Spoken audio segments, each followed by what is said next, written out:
Production. What is going on, guys? Took a little bit of time off there. I haven't posted some videos in a while, so I'm happy to be back.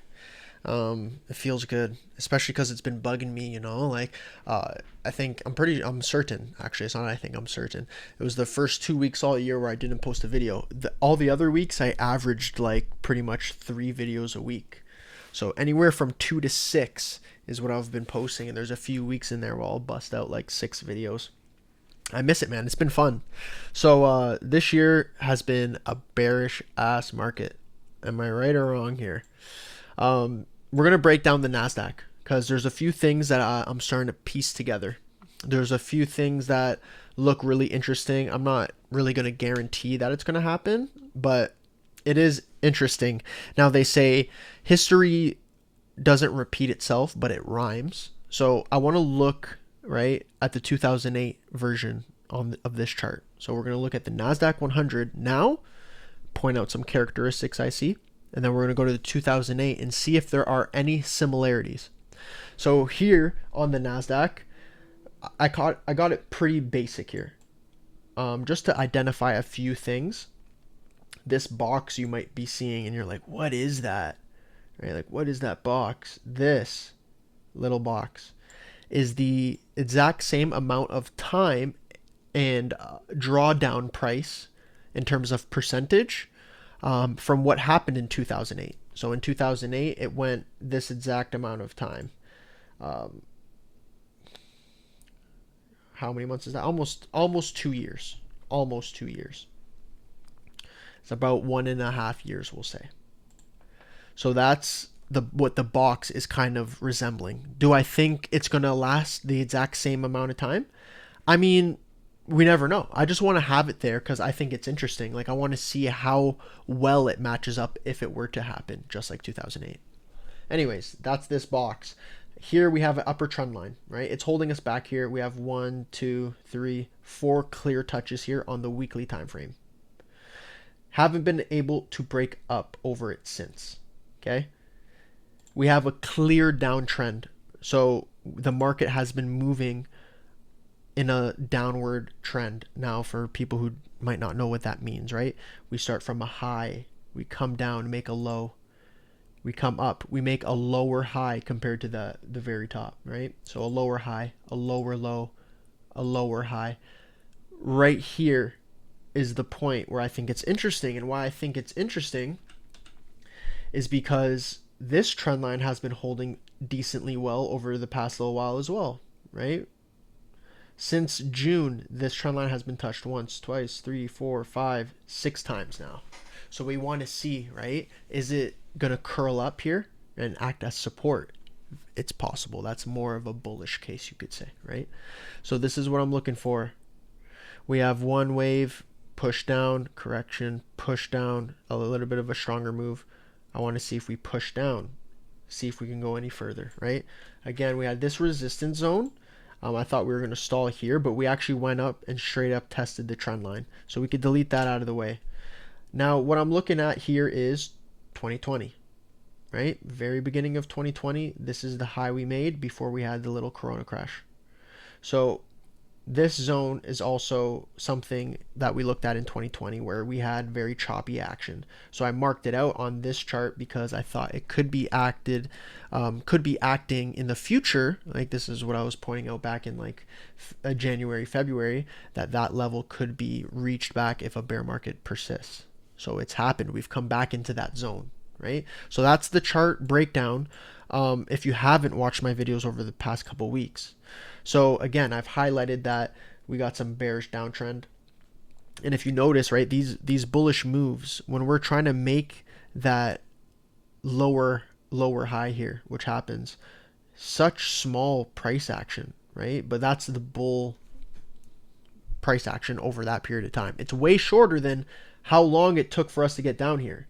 Short push, long reaction, pretty decent push here from the bottom.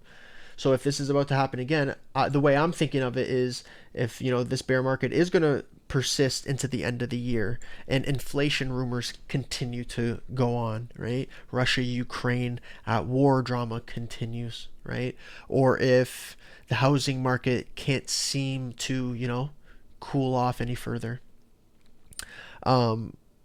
These are the things, like if all these things continue, then of course we might see a bear market, right? There's a recession coming, right? Is the bear market's going to continue if all this stuff happens, right? And again, in the real world, it takes quite some time for these things to play out, right? So if you're thinking, oh, the housing market's still messed up, well, there's still lots of time for things to go to the downside, right? In the real world, like for example, the housing market, I imagine it's definitely not as liquid as the stock market. It's not like you could just sell everything and have it in cash right away.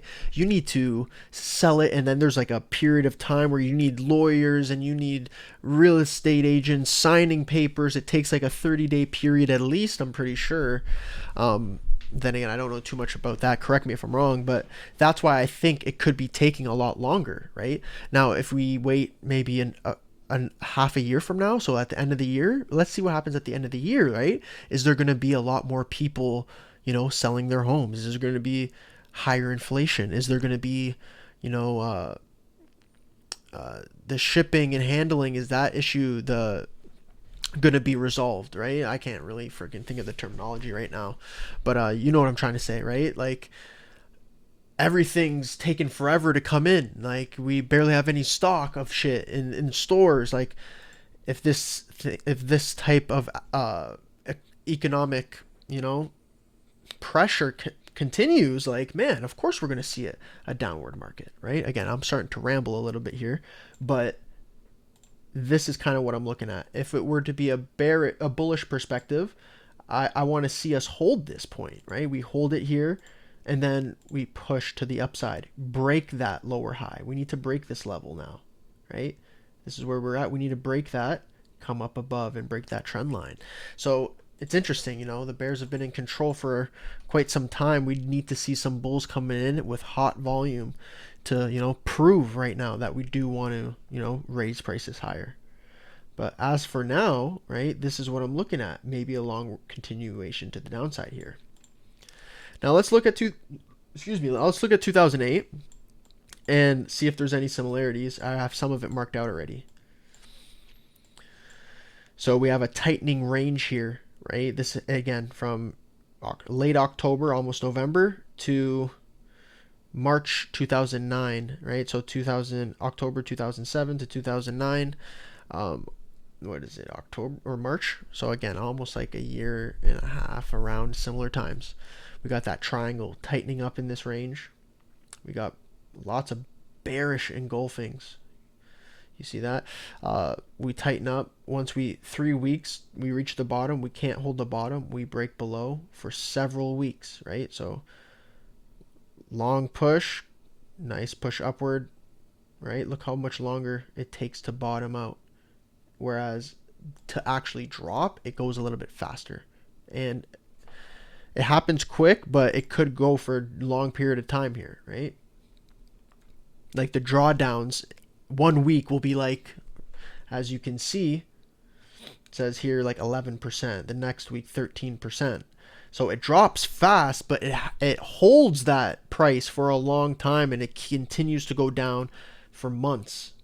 So that could be something we could be looking for, right? In terms of the time, the lower highs, we consistently are making lower highs.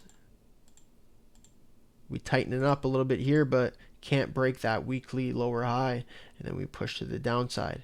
Leads us into November. Again, right over here is like middle of August. Around September is when we're at the bottom of the channel, which is the same thing what we're looking at now. We want to see in the next coming weeks, are we going to break below? Are we going to start pushing? Is oil prices going to start rising? And then there's the correlation between inverse oil and the rest of the market, right? Like, it's very interesting. I think, and if you look at the EMAs too, very similar situation with the EMAs, where it looks like we got some bullish cross, but then we might get that continued to the downside. So that's what I'm looking for here. Again, a little bit of a long video for the first one back in a while, but this is my overall general thoughts on the market right now and how I think it could impact, the next few weeks and months there. Peace, guys.